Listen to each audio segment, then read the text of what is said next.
सुरक्षा और सावधानी, ये दो बातें हमारी जिंदगी में बहुत मायने रखती हैं। लेकिन कितने लोग हैं जो इनके मायने अपनी रोजमर्रा की जिंदगी में अपनाते तक हैं। दरवाजे तो मजबूत बनवा लेते हैं, लेकिन ताले कमजोर लगवाते हैं। जब भी घर की डोरबेल बजती है तो हम में से कितने लोग हैं जो आने वाले व्यक्ति को पहचानने के लिए पहले की होल का इस्तेमाल करते हैं? बहुत कम। हमारी इस लापरवाही की वजह है हमारी सोच।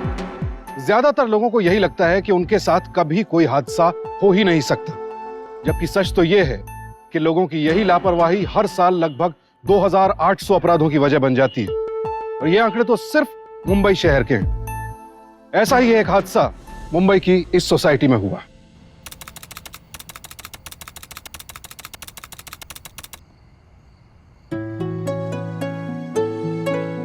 फैजा, एक गुड न्यूज है। लेट मी गेस, तुझे मॉडलिंग का काम अभी मिला नहीं है, कल ऑडिशन है। मिल जाएगा। तू एवे नहीं सुपर मॉडल बनेगी। Stop it, just stop it. मैंने कहा ना तुमसे कोई बात नहीं करनी, और जो तुमने किया है ना उसके बाद तो तुम मुझे अपनी शक्ल भी मत दिखाना। अब किस बात पे झगड़ा हो गया तेरा मन से? नाम मत लो उसका। क्यों, क्या हो गया?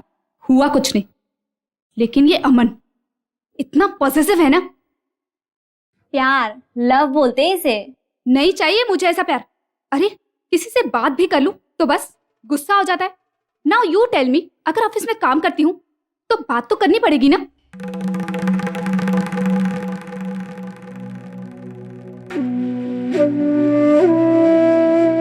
राधा, मैंने तुझे पहले ही कहा था, वो लड़का तेरे लायक नहीं है। हाँ यार, अब तो मुझे भी ऐसा लगने लगा है। अमन को अपने गुस्से पे बिल्कुल कंट्रोल नहीं है। अरे कल तो उसने हद ही कर दी पार्टी में। क्यों, क्या किया उसने?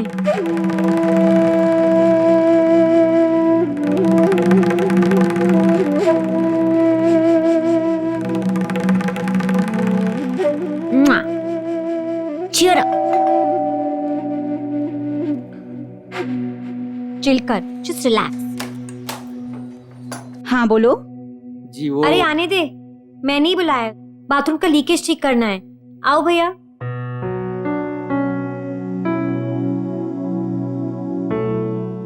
ये देखो, कब से लीकेज हो रहा है यहाँ।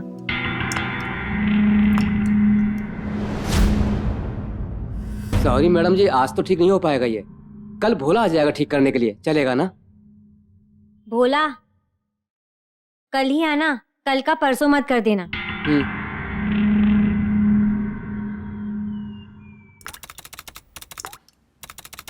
उफ, ये प्लम्बर भी ना आ जाने वाला था, अब तक नहीं आया। वही होगा।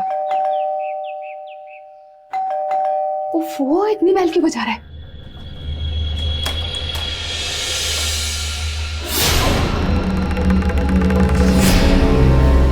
यहाँ क्या कर रहे हो? क्या हम अंदर चल के बात कर सकते हैं? मुझे तुमसे कोई बात नहीं करनी, चले जाओ यहाँ से। लेकिन मुझे तुमसे बात करनी है।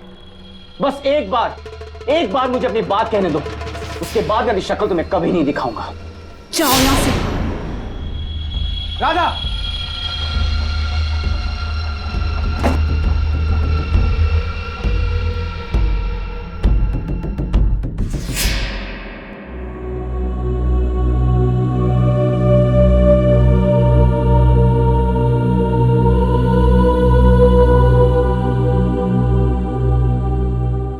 सॉरी। पार्टी को लेकर तुम अभी तक का मतलब?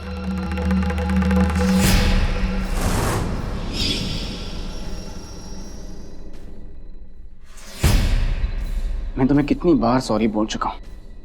तुम जानते हो मैं कभी कभी हाइपर हो जाता हूं, लेकिन मैंने जो कुछ भी किया जानबूझ के नहीं किया। मैंने कहा ना, चले जाओ यहाँ से, जाओ।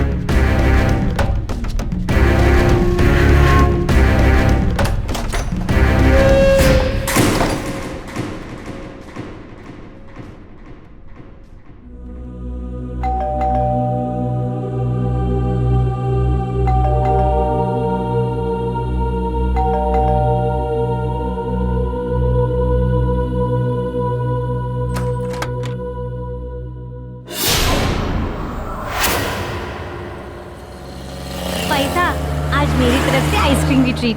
वाओ कांग्रेट्स, तुझे असाइनमेंट मिल गया? हाँ, उसके लिए बैंकॉक जाना है नेक्स्ट वीक। ओके चल बाय बाय। राधा को भी बता देती हूँ, सुनकर बहुत खुश हो जाएगी।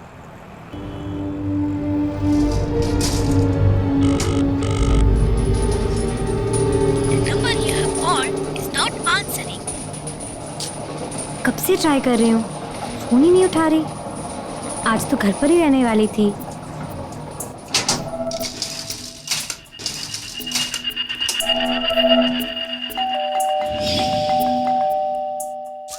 क्या हो गया, अब दरवाजा भी नहीं खोल रही है।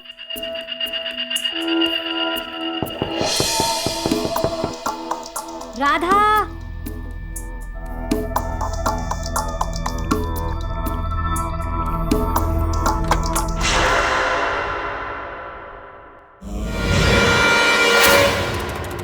ज्वेलरी और 10,000 कैश गायब हुआ है।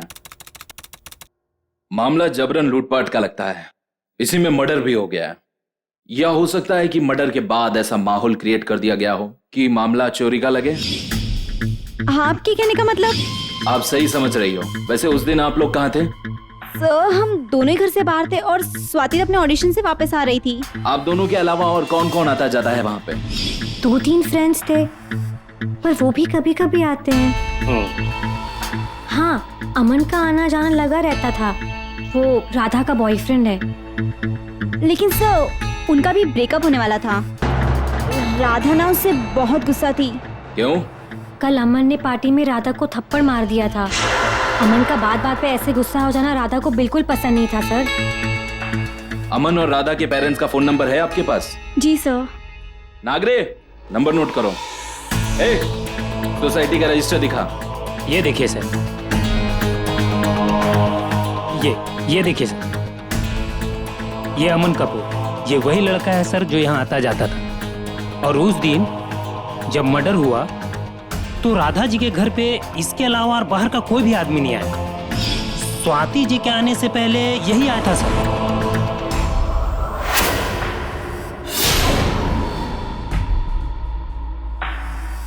जी हाँ, हम लोग राधा के ठीक सामने वाले फ्लैट में रहते हैं। बड़ी अच्छी लड़की थी साहब।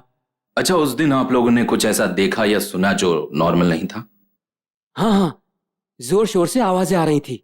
राधा का एक लड़के से झगड़ा हो रहा था। अमन, उसका बॉयफ्रेंड, उससे इतना गुस्सा था, लगता था उसके साथ कुछ कर ही देगा। अमन, तुम यहाँ क्या कर रहे हो? क्या हम अंदर चल के बात कर सकते हैं? मुझे तुमसे कोई बात नहीं करनी, चले जाओ यहाँ से।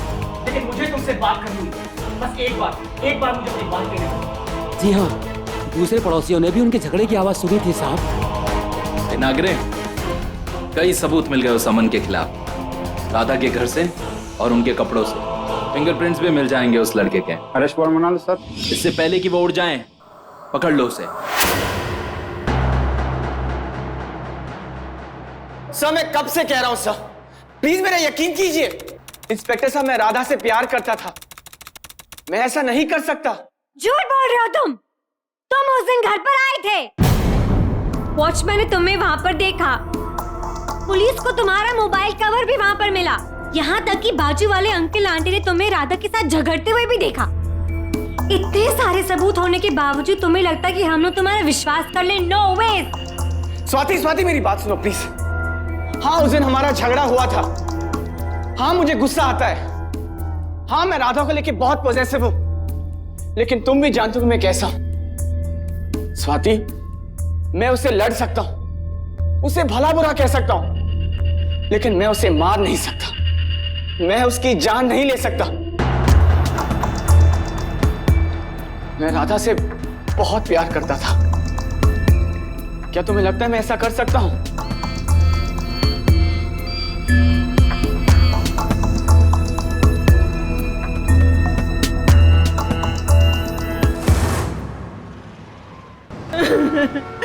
राधा, मेरी राधा, क्या हो गया मेरे बच्चे? राधा।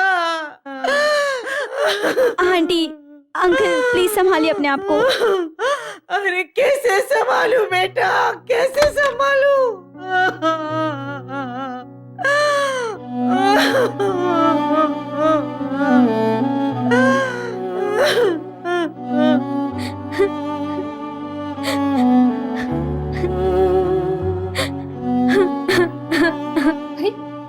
बात भी कर लूं तो बस गुस्सा हो जाता है। अमन, उससे इतना गुस्सा था, लगता था उसके साथ कुछ कर ही देगा। जब मर्डर हुआ तो राधा जी के घर पे इसके अलावा और बाहर का कोई भी आदमी नहीं आया। स्वाति, मैं उससे लड़ सकता हूं, उसे भला बुरा कह सकता हूं, लेकिन मैं उसे मार नहीं सकता, मैं उसकी जान नहीं ले सकता। मैं राधा से बहुत प्यार करता था।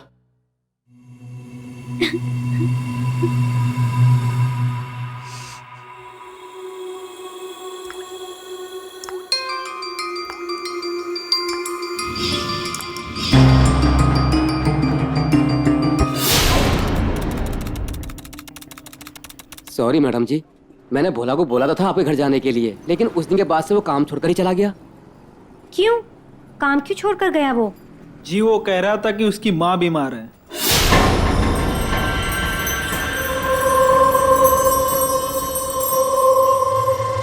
जिस दिन राधा का मर्डर हुआ उसी दिन वो काम छोड़कर भी गया। कहाँ रहता है भोला? जी बस आई।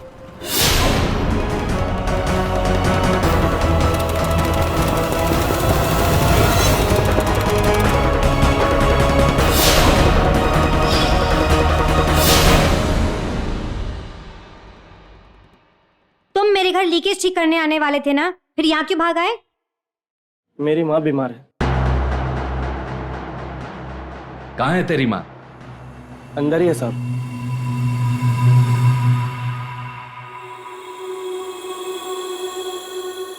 क्या हुआ है साहब? आप 2 दिन पहले ये कहाँ था? साहब 2 दिन से तो ये हिला ही नहीं अपनी माँ के पास से। रात दिन अपनी माँ की सेवा में लगा हुआ है। सॉरी भोला।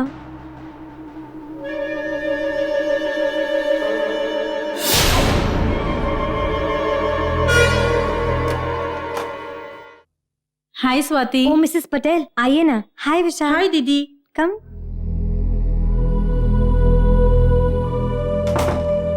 बैठिए। कुछ बताना था तुम्हें स्वाति। जी कहिए। आज से कुछ दिन पहले जब मेरा विशाल नीचे खेल रहा था तब उसे 2 औरतें मिली थी। वो ना मुझसे हर घर के बारे में पूछ रही थी, कौन कौन कहाँ रहता है और किस घर में कामवाली की जरूरत है।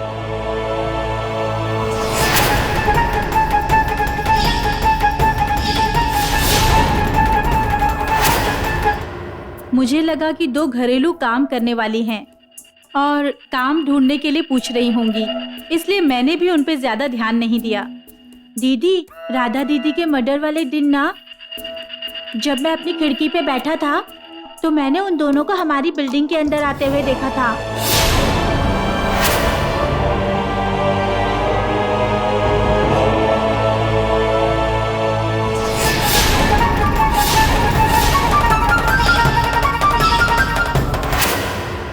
कितने बजे की बात होगी वो, कुछ याद है? तब 12:30 बजने वाले थे। पक्का? उसके तुरंत बाद मेरा फेवरेट कार्टून शो शुरू हो गया था। ये ठीक कह रहा है, 12:30 के बाद ही इसका फेवरेट कार्टून शो शुरू होता है। वो दोनों दिखने में कैसी थी, कुछ याद है?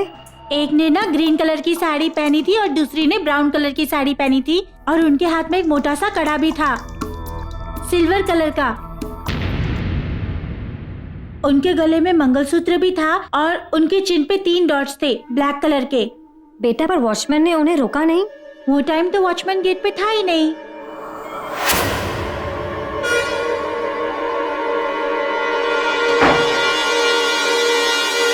उन दोनों औरतों का यूं बिल्डिंग कंपाउंड में घूमना इन लोगों को कोई बड़ी बात नहीं लगी। किसी ने कोई ध्यान नहीं दिया। पुलिस कितना प्रचार करती रहती है कि अगर आप अपने आसपास किसी संदेहास्पद व्यक्ति या वस्तु को देखें तो तुरंत पुलिस को खबर करें, लेकिन जब तक कोई बड़ी घटना नहीं घट जाती है हमें अपने आसपास सब कुछ ठीक ही लगता है। अब स्वाति और पुलिस के लिए सवाल यह था कि वो दोनों औरतें आखिर थी कौन और क्या कातिल भी वही थी? मैं ये नहीं मान सकता। देखिए, इन काम वाली औरतों का वहां आना जाना कोई बहुत बड़ी बात नहीं है। कभी कभार इन पे छोटे मोटे केस भी हो जाते हैं। लेकिन सर मैंने अभी अमन से भी पूछा, उसने भी उस दिन बाहर जाते वक्त उन दोनों औरतों को बिल्डिंग के अंदर आते हुए देखा।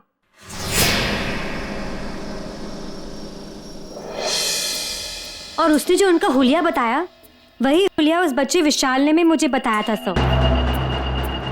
अब विशाल से मेरी क्या बात हुई होगी ये अमन को तो नहीं पता ना सर। हाँ लेकिन अमन। प्लीज सर, बस एक बार आप उन दोनों औरतों के बारे में पता करने की कोशिश तो कीजिए। क्या पता कोई और सुराग मिल जाए। तावड़े, एक मिनट आना। स्केच आर्टिस्ट को बुलाओ और उस बच्चे विशाल को भी। यस।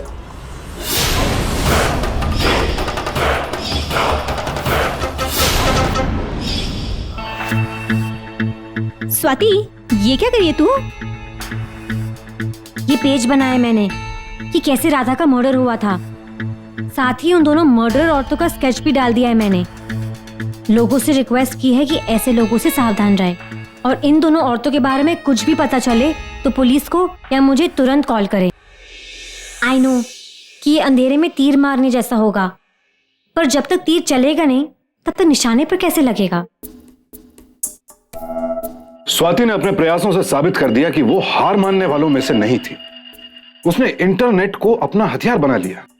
एक पॉपुलर सोशल नेटवर्किंग साइट के जरिए अपनी बात को हजारों लोगों तक पहुंचा दिया। अब स्वाति के बनाए पेज की वजह से हजारों लोग उन औरतों को पहचानते थे और स्वाति भी रोजाना अपने बनाए पेज को चेक करती थी। न जाने कब कहां से उन औरतों की कोई खबर मिल जाए और फिर एक दिन अचानक। फैजा, फैजा, क्या हुआ? ये देख, ये नंदिनी है मेरी फ्रेंड की फ्रेंड लिस्ट में। उसने लिखा है कि उसने सेम तरह की दिखने वाली बाई को अपने बिल्डिंग के बाहर देखा है और आगे लिखा है कि वो भी बिल्कुल ऐसी पूछताछ कर रही है जैसे मैंने अपने लिंक में लिखा था।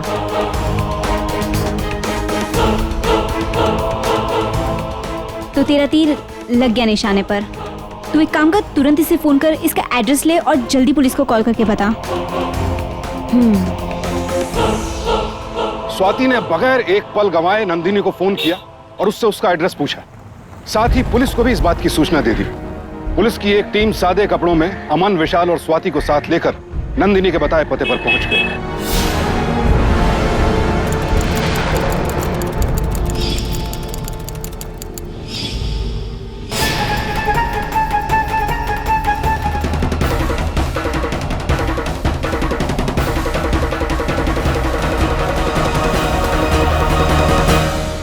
वो संगीता में सबने बोला था कि इधर झाड़ू कट का बर्तन के वास्ते बाई पाइजे। संगीता? मैं किसी संगीता को नहीं जानती हूँ और मुझे किसी बाई की जरूरत नहीं है। ओके?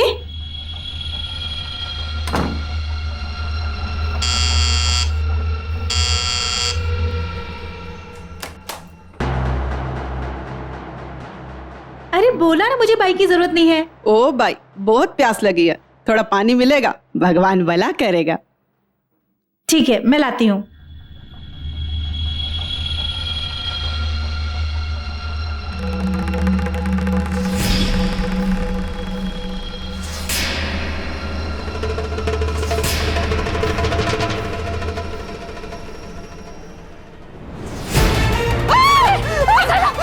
अरे पकड़ डाला, अरे मार डाला,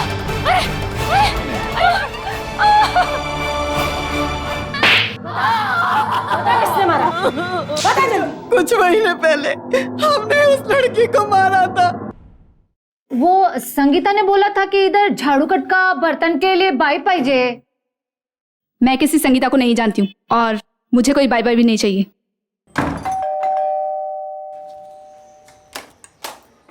अरे मैंने बोला ना मुझे बाई नहीं चाहिए। वो बाई, बहुत प्यास लगी है, थोड़ा पानी मिलेगा? बहुत दूर से आए ना, भगवान बहुत भला करेगा।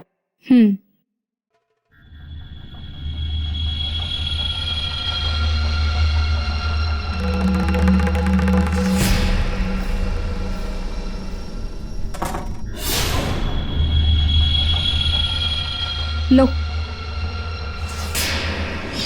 ये क्या? ज्यादा शोर नहीं करो और अंदर जाकर जो भी जेवरात पैसे तेरे पास है ना इधर लेके आने का। जा बाबा। अभी जाती हूँ सिक्योरिटी के पास।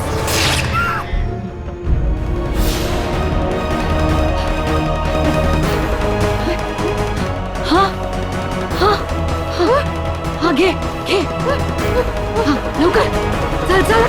स्वाति जी, आपका बहुत बहुत शुक्रिया। आज आपकी मदद से ही हम असली मुजरिम को पकड़ पाए हैं। मेरी आप सबसे विनती है कि दरवाजा खोलने से पहले की होल से देखकर आने वाले व्यक्ति की पक्की पहचान कर लें, तभी दरवाजा खोलें।